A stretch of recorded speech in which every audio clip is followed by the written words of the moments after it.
Hola, ¿qué tal? Bienvenidas y bienvenidos a una nueva edición de nuestros temas del día. Les saluda Luis de Jesús y de inmediato les invito a revisar nuestra pregunta del día. Ahí la tienen, nuestra pregunta de hoy tiene que ver con El Salvador. El presidente Nayib Bukele autorizó el uso de la fuerza letal por parte de la policía y el ejército para combatir a los grupos pandilleros ante el aumento de asesinatos en los últimos días en El Salvador. ¿Cómo usted catalogaría esta medida del mandatario salvadoreño? Esa es nuestra pregunta para ustedes. En el día de hoy participe de ella, la consigue en Twitter, @LuisTelesur. Iniciamos hablando del coronavirus. El mundo superó este lunes los 3 millones de casos de contagios por el nuevo coronavirus desde el inicio de la pandemia a finales del pasado año 2019.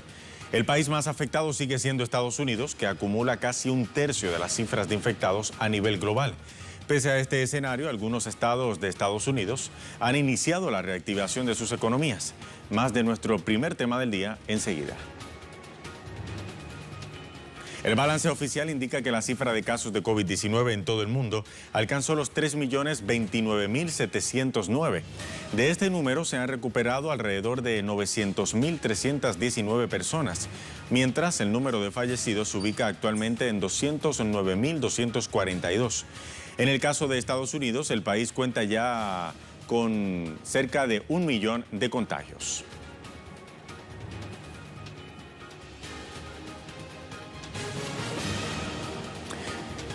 Vamos ahora a ver imágenes, debo decir, información actualizada. En la parte superior derecha de la pantalla, en nuestra aplicación, donde tenemos la información actualizada minuto a minuto con el tema del COVID-19, con el avance del COVID-19. Como pueden ver, los países más afectados, Estados Unidos está allí y ya acaba de llegar a 1.002.963 los contagios en los Estados Unidos. Por lo tanto, repetimos, Estados Unidos ya ha superado la barrera de 1 millón de casos de contagios por el COVID-19 en su país.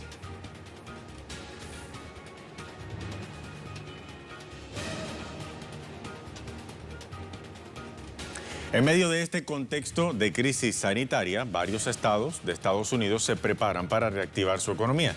La iniciativa implica la reanudación de actividades agrícolas y la reapertura de establecimientos comerciales, manteniendo medidas de distanciamiento social. Entre los estados que buscan reactivar la economía se encuentran Iowa, Minnesota, Florida y Georgia. Esta situación se produce en momentos en que el país registra ya, como lo decíamos, 1 millón de casos del coronavirus.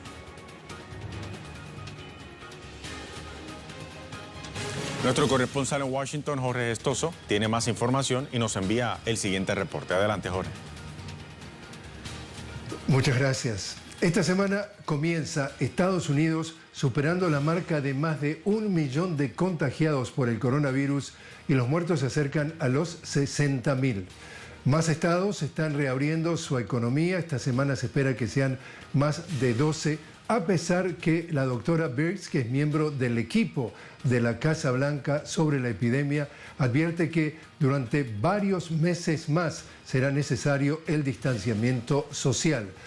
A pesar de ello, este fin de semana, por ejemplo, en California, las playas estaban repletas sin respetar entonces el distanciamiento social y al mismo tiempo hemos podido ver que el Los Angeles Times publicó un artículo en donde habla de las disparidades que cada vez quedan más al descubierto a través que la pandemia sigue avanzando. Tanto es así que señala que tanto los afroamericanos como los latinos siguen muriendo a un ritmo más fuerte, más rápido que el resto de comunidades, por ejemplo, la blanca y también la asiática.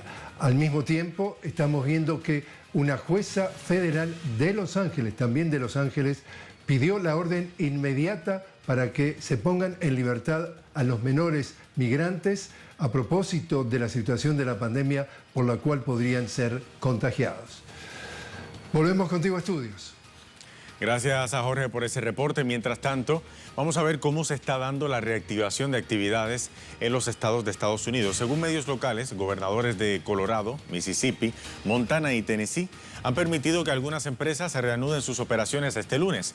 Otros estados como Georgia, Oklahoma, Alaska y Carolina del Sur se sumaron al movimiento de reactivación, manteniendo algunas medidas de distanciamiento social. Hay que destacar que los enfoques para la reapertura del comercio se distinguen por la visión partidista, mientras, por ejemplo, en el gobernador republicano de Oklahoma, Kevin Stitt, prevé la apertura de iglesias y restaurantes en tanto disminuyan las hospitalizaciones. La gobernadora del Partido Demócrata de Michigan, Gretchen Whitmer, anunció que se apegará a los datos científicos para crear un plan de reactivación de actividades. El presidente Donald Trump, por su parte, entregó una guía de reactivación de actividades a mediados de abril que fue rechazada por algunos gobernadores por considerarla demasiado prematura, además de impositiva. Vamos a ver algunos puntos de ese plan. Por ejemplo, en la primera fase se contempla la reapertura de restaurantes, cines, iglesias y eventos deportivos o musicales, manteniendo un estricto distanciamiento social. Esta fase exige que el Estado garantice insumos y equipos para atender la enfermedad por el COVID-19. La segunda fase autoriza los viajes no esenciales y la reapertura de colegios. En tanto, modera las restricciones para restaurantes, cines, iglesias y eventos musicales y o deportivos. Y en la tercera etapa del plan, la mayoría de restricciones se elimina y se autoriza la reapertura de bares, así como la visita a hospitales, ancianatos, con ciertas precauciones. También se le permitiría a las personas más vulnerables salir de la cuarentena manteniendo medidas de distanciamiento físico en lugares públicos.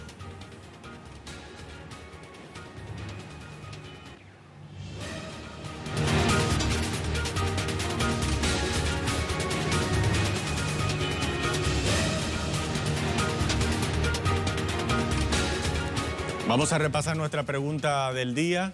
En El Salvador le comentamos que el presidente Nayib Bukele autorizó el uso de la fuerza letal por parte de la policía y el ejército para combatir a los grupos pandilleros ante el aumento de asesinatos en los últimos días en El Salvador. ¿Cómo usted catalogaría esta medida del mandatario salvadoreño? Esa es nuestra pregunta, participe de ella. La consigue en Twitter, @LuisTelesur.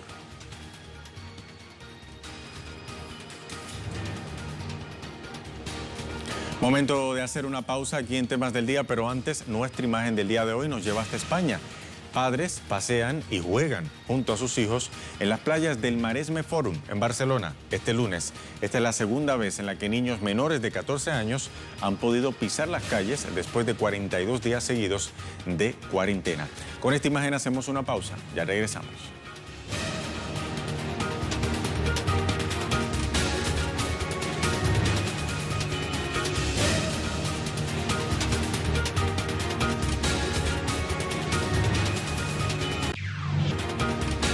Estamos de vuelta en nuestra edición de hoy de Temas del Día. El gobierno de Venezuela anunció que logró neutralizar un presunto plan orquestado por Estados Unidos para vincular al buque escuela Simón Bolívar con el tráfico de drogas. Las autoridades aseguran que la agresión de Washington pretende desestabilizar a la Fuerza Armada Nacional Bolivariana. Ampliamos de inmediato nuestro segundo tema del día. El plan fue desmantelado por organismos de contrainteligencia y se precisó que la maniobra constituye un nuevo ataque contra el pueblo y la revolución bolivariana. También aseveran que la agresión fue planificada por mafias del narcotráfico que se encuentran bajo la sombra de la DEA y el presidente Nicolás Maduro ordenó una investigación al respecto para establecer responsabilidades.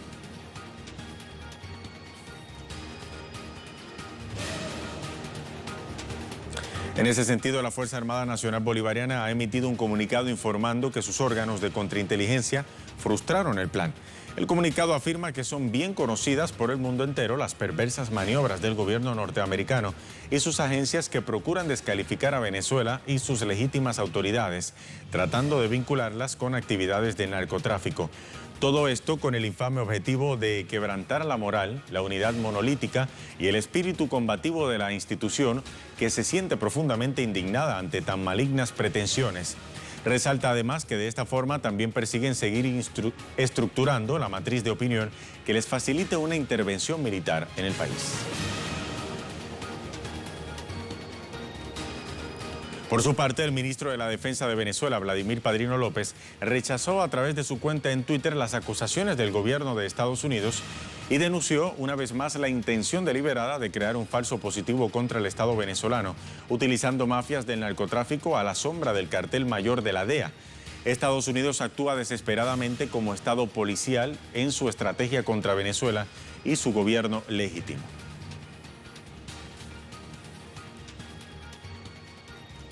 Pero ¿qué importancia tiene el buque escuela Simón Bolívar dentro de la Fuerza Armada Nacional Bolivariana? Vamos a revisar. El buque escuela pertenece a la Armada venezolana. A bordo se entrenan a los cadetes de la Escuela Naval. El navío también sirve para estrechar vínculos de amistad de Venezuela con otros países. Fue construido en 1978 y colocado en agua en noviembre de 1979 y desde entonces ha recorrido alrededor de 300.000 millas náuticas y ha visitado 20 países de América y el Caribe, además de 8 países europeos.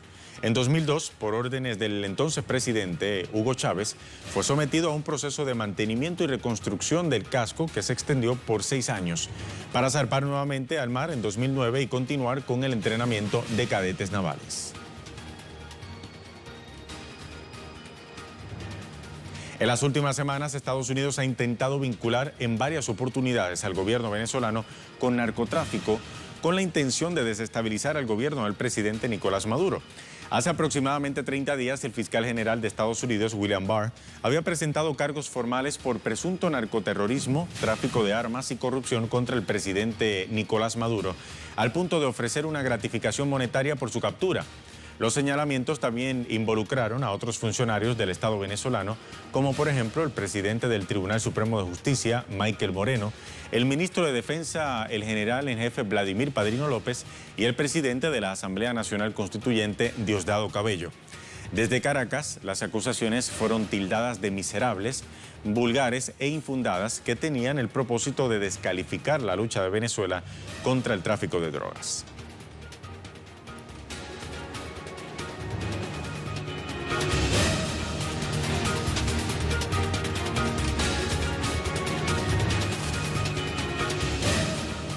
Hablamos ahora de otros temas que también son noticia y para ello nos vamos a Twitter. En la cuenta de Twitter, Nayara Tardo, nuestra corresponsal en La Habana, nos informa que una brigada médica cubana con más de 200 profesionales arribó a Sudáfrica para contribuir en enfrentamiento a la COVID-19. Los especialistas serán distribuidos en 9 provincias del país africano al concluir cuarentena establecida en protocolos internacionales. Tenemos información también desde México. Nos dice Eduardo Martínez que el gobierno de ese país se declara listo para enfrentar la crisis económica provocada por la pandemia del nuevo coronavirus. Escuchemos.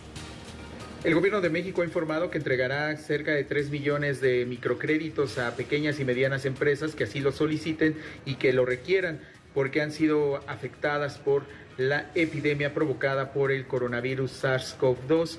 Además, el presidente el día de hoy ha señalado que es su prioridad ayudar a los más desvalidos o a quienes han gozado de menos privilegios en el pasado. Cabe decir que el presidente López Obrador señaló que no solamente se estará apoyando a los pequeños y medianos empresarios, sino también se estará dando créditos a taxistas, a campesinos y a otros sectores de la población que así lo requieran. En tanto, también cabe decir que en esta ocasión se estará apoyando a los trabajadores que se ganan la vida en el sector informal y que en este país son más del 50%.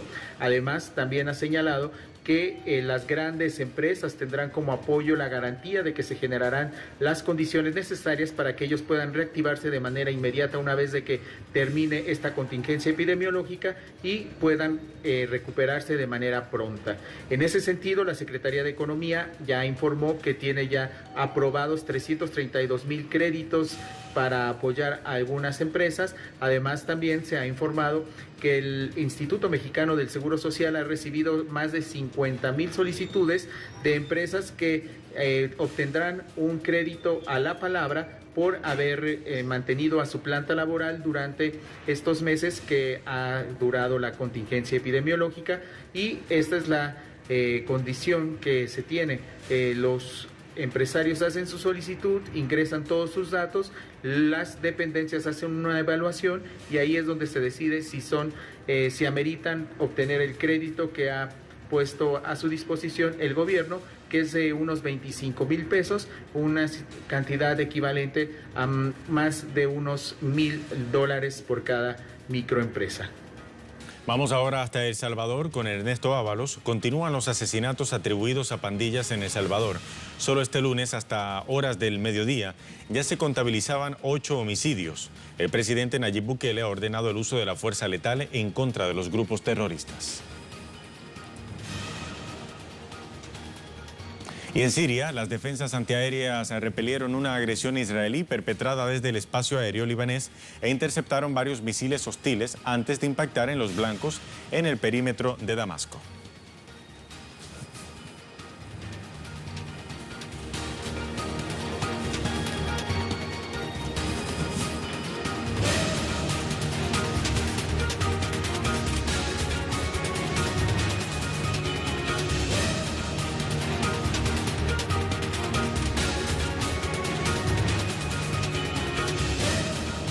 En nuestro tema en desarrollo, no de la semana, porque apenas estamos comenzando.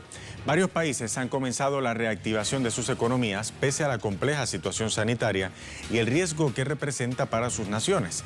En Colombia, por ejemplo, el gobierno del presidente Iván Duque ha dispuesto la reanudación de las actividades en los sectores manufactureros y de construcción. Nuestro corresponsal Hernán Tobar desde Bogotá tiene los detalles. Adelante, Hernán, un gusto saludarte. Cuéntanos más sobre cómo ha avanzado esta reactivación de estos sectores en particular y qué reacciones hay dentro de la población. Un saludo, Luis de Jesús, a usted y a toda la teleaudiencia que nos ve a través de las pantallas de Telesur. Pues hasta ahora se está comenzando esta reactivación. Las alcaldías locales de cada departamento y cada municipio están en la obligación de recibir un registro de cada una de las empresas de esos dos sectores y alistarse y ellos darán la certificación para que puedan laborar. Son cerca de 4 millones de trabajadores los que se estiman se estarán reactivando en los próximos días. El primero que haría esa reactivación sería el sector de la construcción en el país y luego paulatinamente y según cómo se vaya desenvolviendo esta actividad se activaría el sector, los trabajadores de las manufacturas. Sin embargo, y pese a estos controles que se han venido desarrollando para que estos sectores se activen, pues ha habido bastantes críticas de los sectores de los trabajadores y sindicatos en el país, ya que aseguran que el gobierno primero está privilegiando el sector económico antes que la salud y la vida, que todavía no se tienen los test necesarios para saber cómo avanza la curva epidemiológica en el país y poder levantar estas restricciones. Aseguran que no es el momento para reactivar la economía de esta forma, que el gobierno debe subsidiar, sobre todo con un mínimo vital, a las personas más vulnerables y sobre todo también de alguna forma sustentar económicamente a las pequeñas y medianas empresas con la facilidad para pagar sus nóminas, que es, digamos, el problema más cercano y que se está desentendiendo el gobierno de esta situación, obligando, pues, diciéndole a las empresas que pueden activar la movilidad laboral a costa de la salud de los trabajadores y de los empleados. Así que no muestra disposición los trabajadores frente a esta clase de medidas, como lo son antes de poder laborar las empresas, como la construcción y las manufacturas deben llenar unos requisitos ante las alcaldías donde especifiquen los elementos de protección para cada uno de sus empleados, las medidas de movilidad y seguridad que van a tener al llegar a sus sitios de trabajo. Hasta no tener estos requisitos y la alcaldía en relación a la Secretaría de Movilidad y la Secretaría de Salud certificar que todos estos pasos estén concretos y se estén claros, no van a poder reactivar estos sectores de la economía. Los trabajadores aducen que se está privilegiando por encima de la salud y la vida, la economía, gracias a la presión que han ejercido diversos sectores y conglomerados económicos contra el gobierno colombiano. Entonces, de esta forma, pues, los trabajadores están en total desacuerdo en que se reactiven estos dos sectores a costa de la salud y la vida de los trabajadores en Colombia. Luz de Jesús. Esa es una situación que genera preocupación sin duda alguna porque todavía la situación del coronavirus en Colombia no está controlada.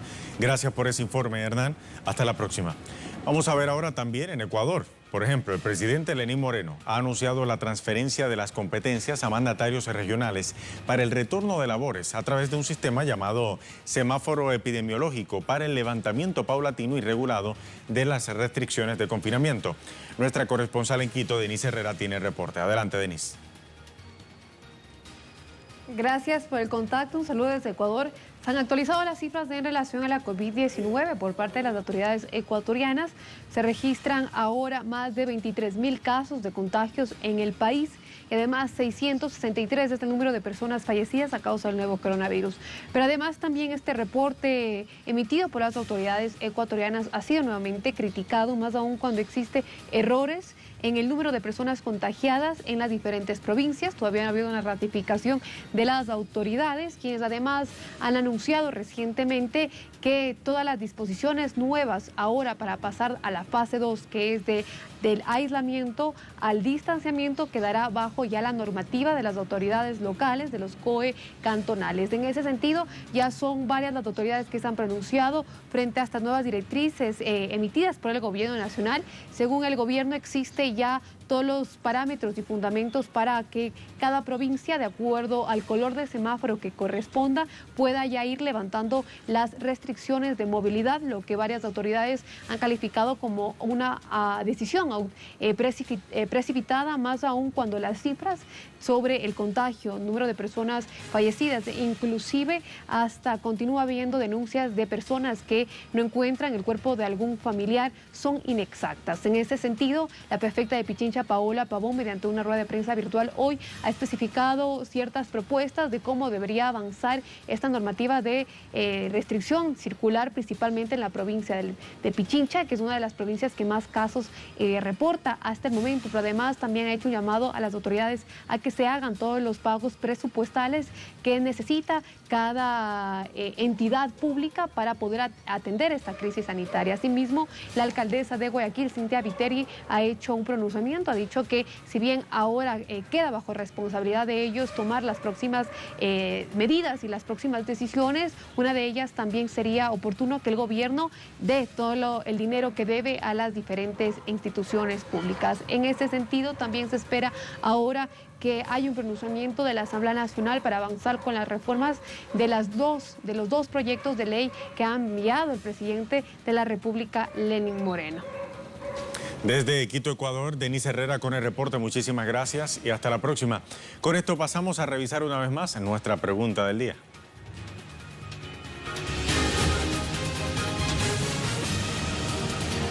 Al inicio del programa le preguntábamos lo siguiente. El presidente Nayib Bukele autorizó el uso de la fuerza letal por parte de la policía y el ejército para combatir a los grupos pandilleros ante el aumento de asesinatos en los últimos días en El Salvador. ¿Cómo usted catalogaría esta medida del mandatario salvadoreño? Vamos a ver qué opinan nuestros seguidores. Revisamos algunas de las respuestas. César del Toro Coca dice: es indignante e inhumano lo que está pasando. Debe existir otra estrategia más incluyente. Hay que ir a la raíz del problema. Buena respuesta la de nuestro anterior seguidor. Dice Wilmer Castro: la mal llamada comunidad internacional ni asomará las narices, claro. Es porque Nayib Bukele es un lacayo del neonazista de Donald Trump. En Venezuela fueron capturados narcoparamilitares, sembrando el terrorismo, y hasta el cartel de Lima fue creado para defenderlos, dice Wilmer Castro. ¿Y qué opina Yautal Altana? Es una medida de desesperación de un Bukele derrotado por la realidad. Tiene un país completamente sometido por Estados Unidos al exterior y las mafias en El Salvador, o sea, en el interior. Está más ocupado en derrocar a la revolución bolivariana que en ayudarle a su país. Lo echarán en una revuelta popular.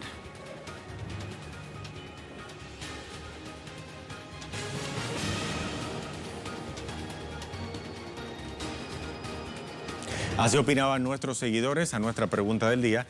Momento de despedir y lo hacemos con nuestro video web del día, producciones audiovisuales que usted puede conseguir compiladas en la cuenta en Facebook de Telesur. El gobierno venezolano flexibilizó este fin de semana las medidas de cuarentena para niños, adolescentes hasta 16 años y adultos mayores con el objetivo de permitir su recreación en medio de la pandemia, pero tomando las medidas necesarias de distanciamiento social. Hasta la próxima.